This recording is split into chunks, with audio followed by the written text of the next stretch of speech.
Hello, in this video I want to show you how to attach Sandpaper to WORX WX696.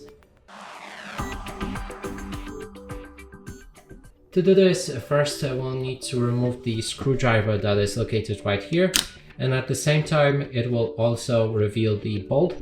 Now we'll need to unscrew it a bit till we have a gap somewhere like that on the bolt right here.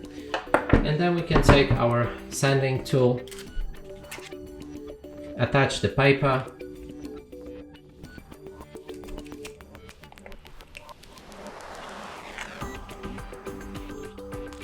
and then we can take it and slide it in right here in the bolt that we just released. I think we need more space.